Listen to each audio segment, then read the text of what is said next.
อุ้ยหลุดแม่เฮ้ยอุ้ยแม่กัดต่อเลยเจือนะพี่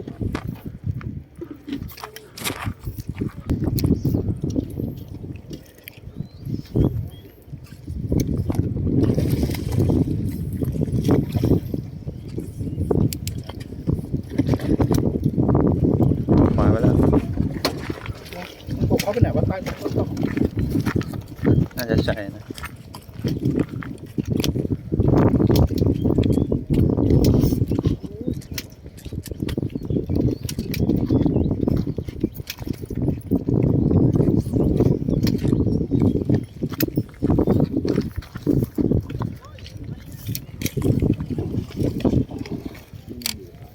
ยังอยู่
สองแม่งเลยที่วัดเมื่อกี้แล้วก็กัด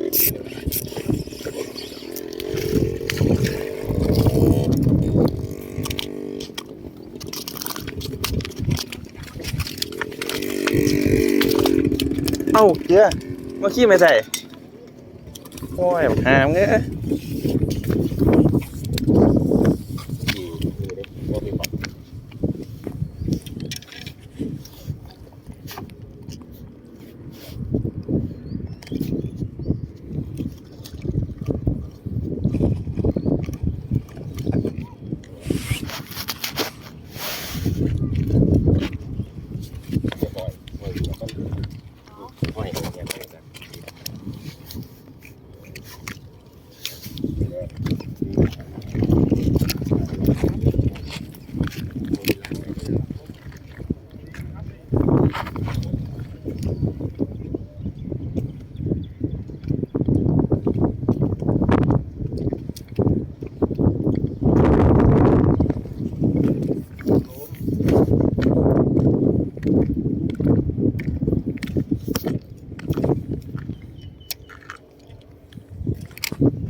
ปลามันวิ่งวนอ่ะ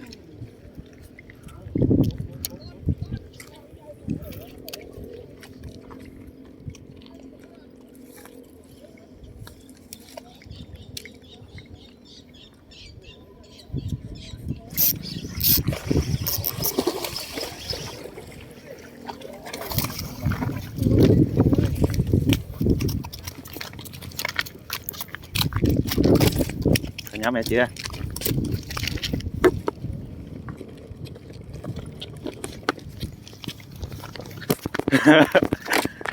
มัน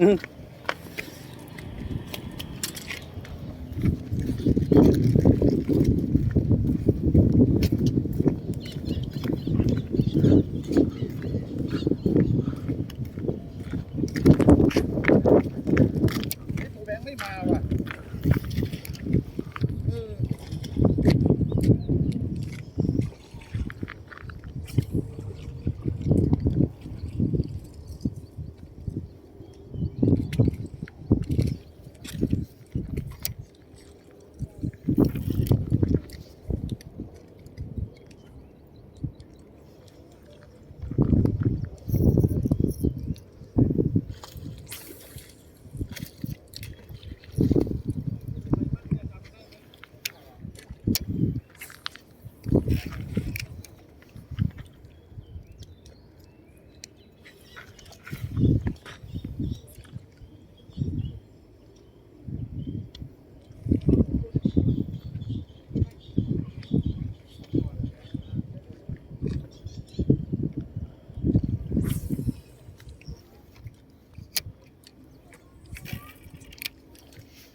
อย่าไปติดต่อดิเฮ้ยมาแล้ว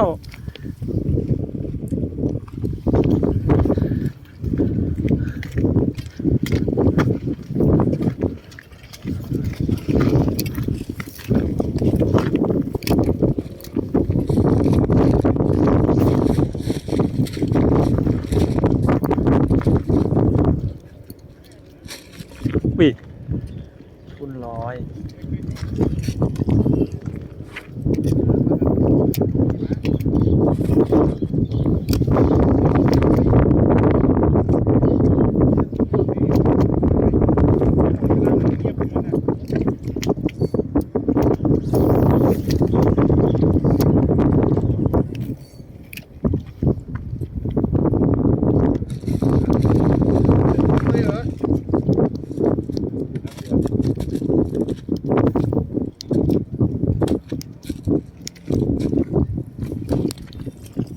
ระวังด้วยนะล่วงลงน้ำของใครอ่ะ ลงน้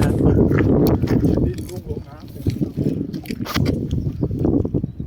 ำตู้ดูให้หน่อยอ่ะ ทำไมหางมันขาดอย่างนั้นนะตู้ทำไมหางมันขาดอย่างนั้น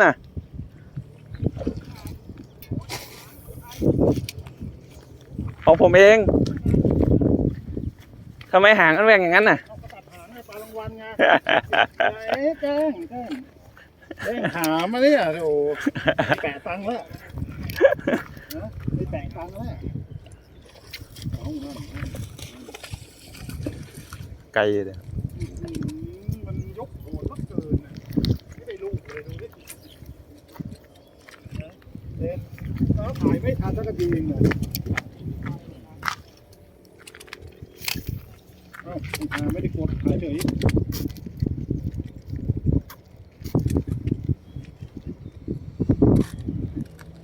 โอ้ยนี่ฝั่งนี้มีไว้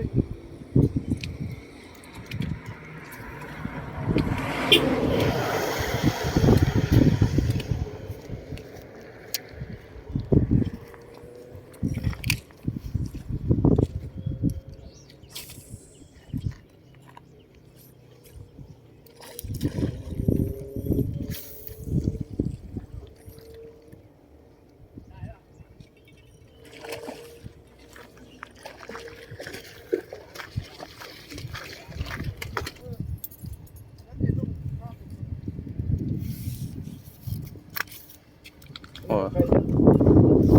ของผม4อ่ะตัวนี้นี่มั้ง มีตัดหาตัวนั่นน่ะใช่นน ใช่ครับ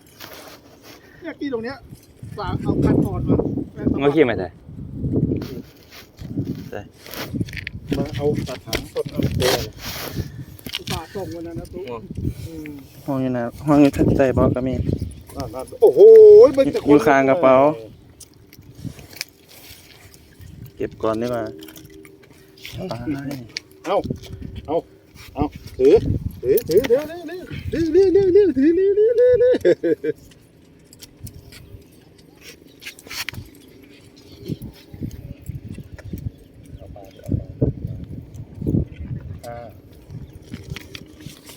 หวานเจี๊ยบค่าคัน200หมายของกูไปนำรถหมายของกูไปหมายของกูน้ำแน่น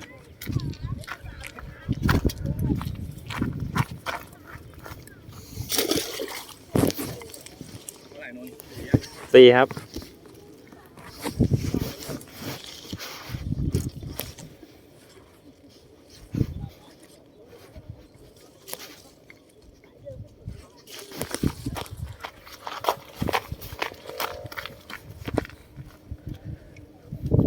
เจ้า มากันห่วงว่า หอยต้นนั้นให้น้ำเนี่ย ห่วงว่า ห่วงอีท้ายรถเนี่ยมึงได้ไปญี่ปุ่นอีกวะอันนี้ห่วงอยู่เออ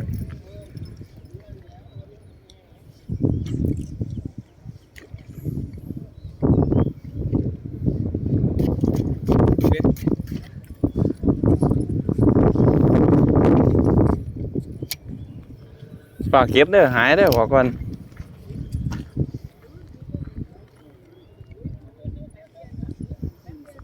ขาดสี่สุดนี่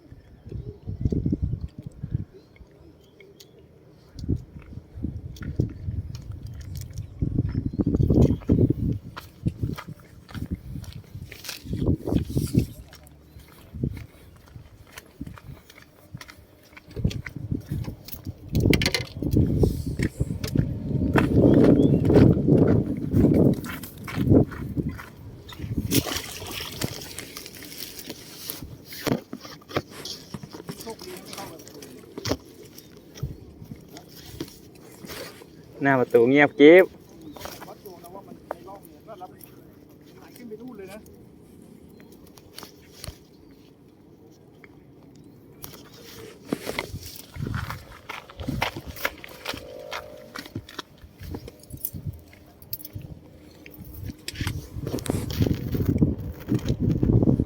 นะจ่าไม่เก็บปลาเหรอ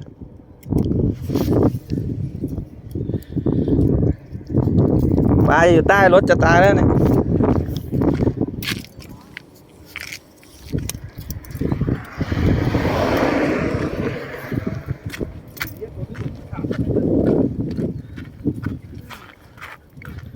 เอ้ยเอาเรื่องเว้ย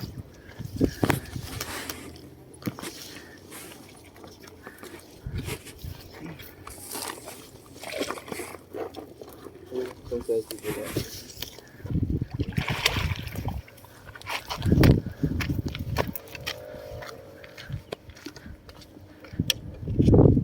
เดี๋ยวมันก็วนเข้ามาอีก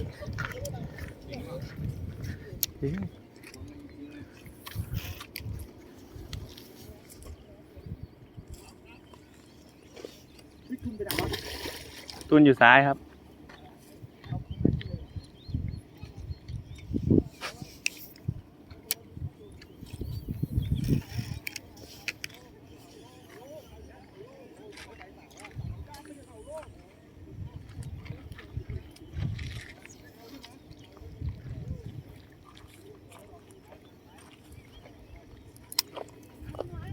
อุ้ยเชี่ยแม่งติดเนินดินกูก็ตกใจ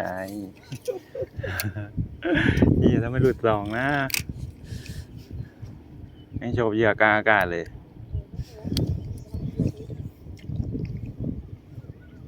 หลุดเสร็จกัดซ้ หลุดปุ๊บเหยื่อโรยลงอีกสายตุ๊บ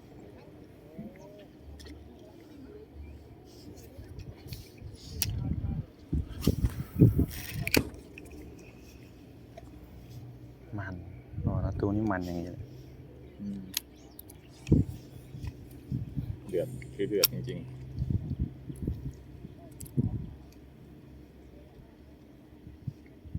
ข้างในดูเงียบๆนะ อุ้ยตรงนู้นเสา เสา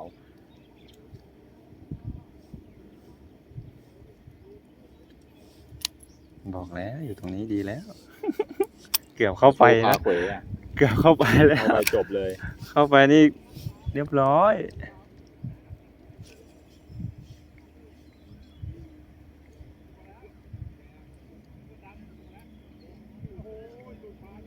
เจอกุ้งมันทำไมวะเนี่ยครึ่งโล กัดปอมเดือดเดือดนาตูแม่งกัดปอนนาตูแม่งกัดปอมมันจริง กระแทกปึ๊ก คันกระเด้งอ่ะ อืม ขึ้นมือปัก นี่ไงอุ้ยปลาอุ้ย ปลาอุ้ยอีกแล้ว